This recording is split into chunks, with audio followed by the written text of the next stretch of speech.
Je suis de retour sur le balcon, le fameux, celui que j'ai quitté pendant tout l'hiver, et forcément je n'allais pas faire des vidéos ici alors qu'il y avait de la neige et qu'il faisait très froid dehors. Me voilà de retour pour une vidéo que vous m'avez suggérée depuis pas mal de temps, et là il y a eu des nouvelles personnes qui m'ont demandé de la faire récemment, donc je me suis dit que c'était l'occasion de parler aujourd'hui de comment finalement choisir ces chaussures pour de l'ultra trail, et je vais vous donner un petit peu, vous voyez sur la table il y a beaucoup de modèles dont j'ai envie de parler.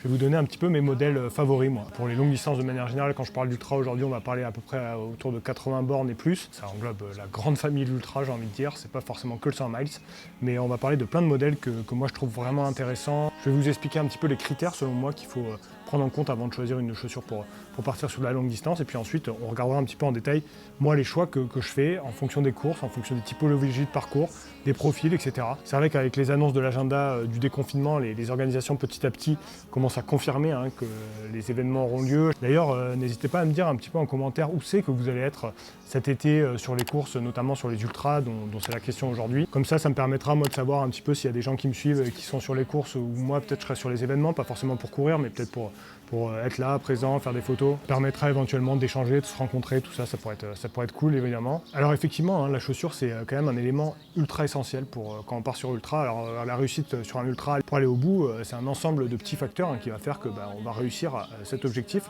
Et parmi les facteurs, évidemment, il y a la préparation, la nutrition, l'hydratation, le sommeil, il y a plein de choses comme ça, mais il y a également le matériel. Et parmi le matériel, la chaussure c'est quand même l'élément principal, j'ai envie de dire. Si on est bien dans ses chaussures, c'est vrai que le confort, souvent on le dit, le confort est un élément clé de la performance. Les chaussures, c'est complètement primordial. Je pense qu'un mauvais choix de chaussures, ça peut clairement amener à un échec. Et à l'inverse, un bon choix de chaussures, est-ce que ça va faire réussir? Je ne suis pas sûr. Par contre, ça va nous aider, ça va être un élément parmi l'ensemble des éléments qui va nous aider à aller au bout de l'ultra. Donc je pense que c'est quand même quelque chose de super important. Après, évidemment, il faut relativiser quand même autour de ça. Les chaussures, si vous mettez des chaussures de rando à François, je suis sûr que finira devant moi à l'UTMB, il n'y a pas trop de doute là-dessus. On peut lui mettre même des bottes, des parpaings, n'importe quoi. Il faut quand même un peu prendre du recul par rapport à ça. C'est pas la chaussure qui va faire que vous allez gagner une course ou pas, mais en tout cas, c'est quand même un élément important. Et je pense qu'il faut porter une attention particulière à cet élément clé, notamment sur les longues distances. Tout d'abord, quels sont les critères importants, selon moi, pour choisir une chaussure d'ultra trail, de longue distance de manière générale, quand on va passer beaucoup d'heures avec la chaussure au pied.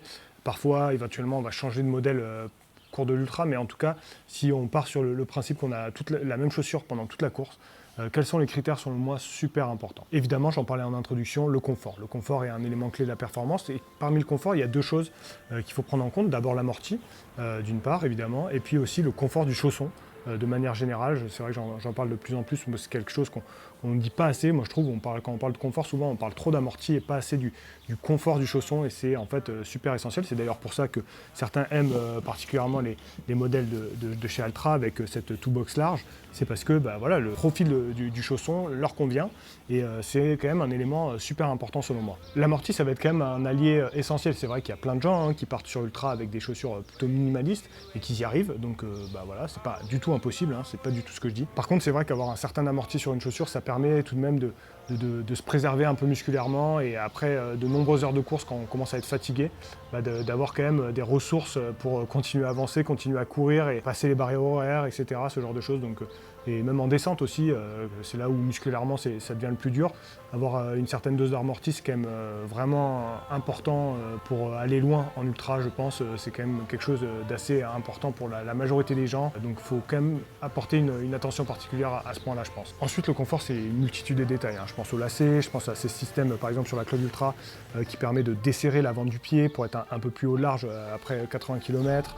Il y a plein de petites choses comme ça qu'il faut aussi prendre en compte quand on regarde le confort du chaussure. Et là, forcément, tester la chaussure avant de l'acheter, c'est quand même souvent le mieux. C'est malheureusement pas forcément toujours possible de tester les chaussures avant. Deuxième élément clé, selon moi, c'est la durabilité quand même de la chaussure. Une chaussure d'ultra, vous allez l'amener sur de nombreuses heures de course, et vous allez aussi beaucoup vous entraîner avec, parce que quand on fait d'ultra, souvent on fait des sorties longues, ce genre de choses pour faire du volume, pour préparer la course. Toujours bien d'avoir la chaussure qu'on porte à l'entraînement pour la la course. Comme ça, on est sûr que la chaussure nous convient, on a pu l'apprivoiser, etc. On connaît ses faiblesses et ses qualités. Et ça, forcément, si on a une chaussure qui va craquer rapidement, c'est quand même un élément qui est un peu dérangeant. Enfin, dernier critère, là ça sera 2 critères, dynamisme, accroche, c'est un peu un combo où on peut se poser des questions, est-ce que c'est vraiment essentiel, pas essentiel. En ce qui concerne le dynamisme, je trouve que c'est un vrai plus parce que forcément, même après 50, 60, 80 km, s'il y a des phases un peu plus roulantes où on a envie de relancer avec les forces qui nous restent, c'est toujours plaisant d'avoir une chaussure qui répond quand même et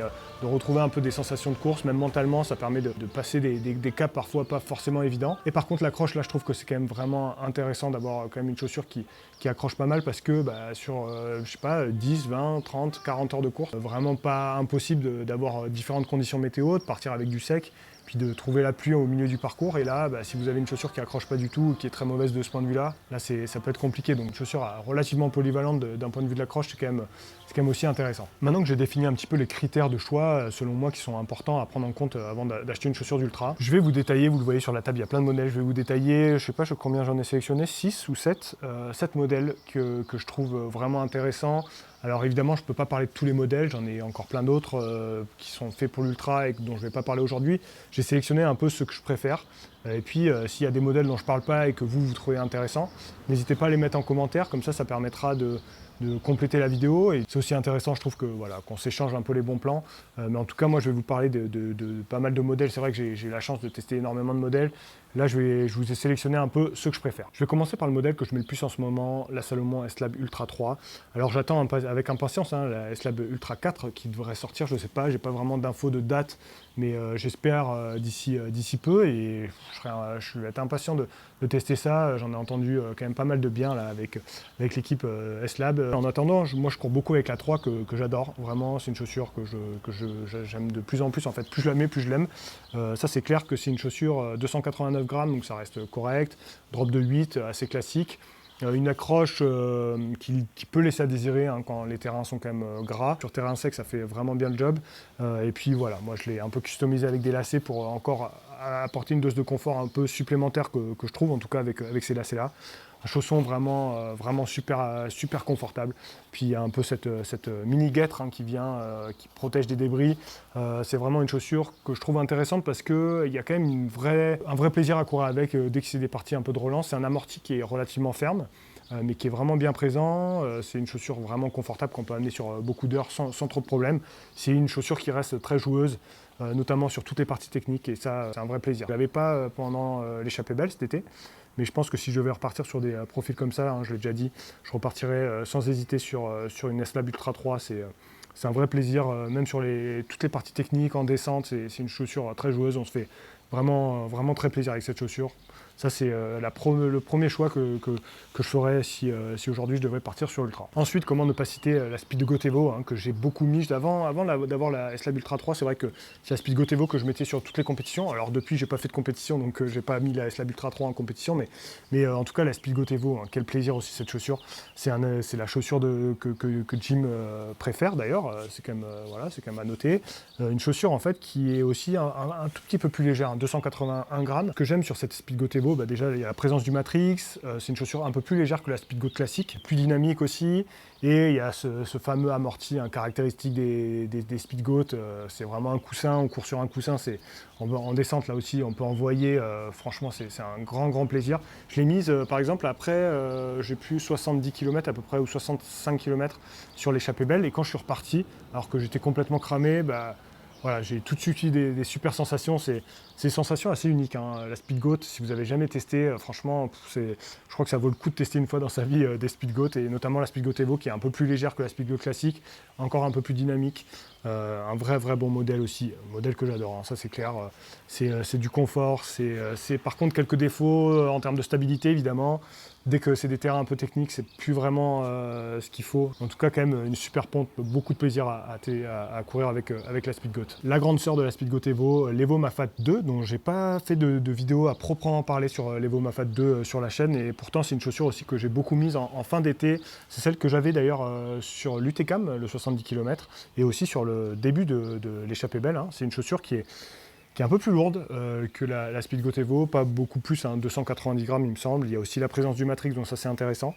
Une chaussure pour le coup plus stable hein, que la Speedgoat Evo, donc si ça c'est un critère pour vous, voilà, ça peut être à prendre en compte. C'est une chaussure que aussi pas mal d'élites mettent, hein. Je pense à Tim Tollefson qui est grand fan de cette chaussure. C'est assez différent, en fait l'amorti est quand même beaucoup plus ferme que sur la Speedgoat Evo, on n'a pas ces mêmes sensations, mais c'est une chaussure très confortable également. Limite, aujourd'hui, si je devais partir sur du 160, je pense que peut-être je partirais plutôt sur la l'Evo Mafat que la Speedgoat Evo.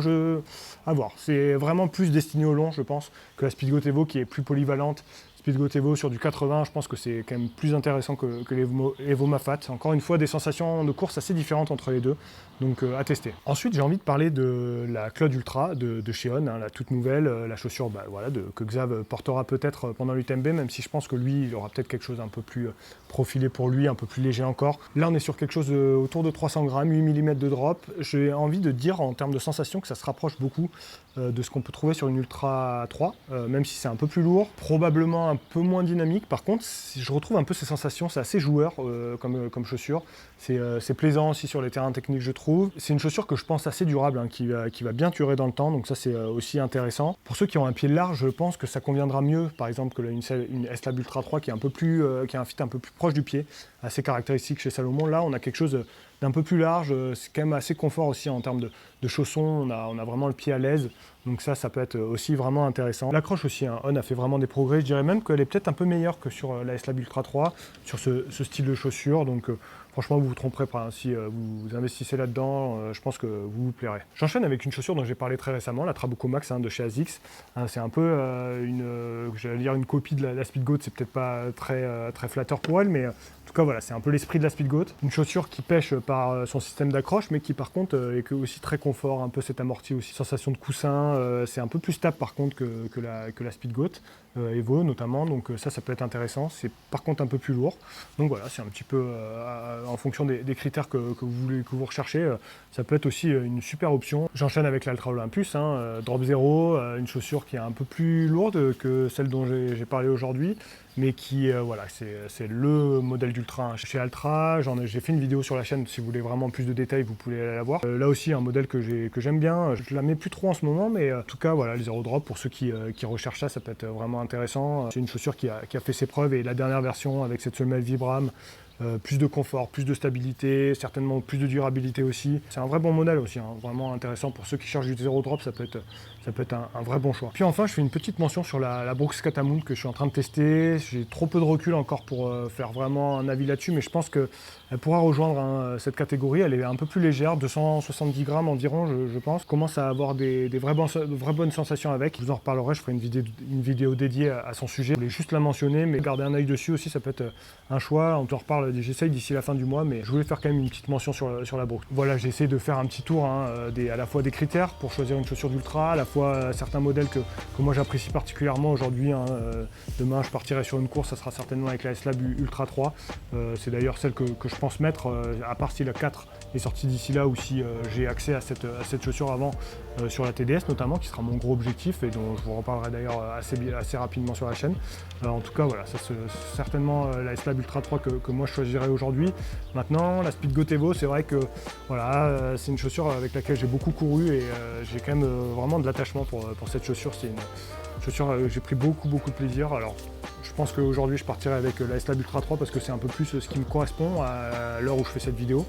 Mais quand même, mention particulière pour la Speedgoat Evo qui est quand même un petit coup de cœur aussi. C'est comme ça que se conclut cette vidéo. J'espère que vous aurez appris des choses. J'espère que j'aurai pu vous guider un petit peu dans vos choix futurs. N'hésitez pas à me poser des questions complémentaires dans les commentaires de la vidéo.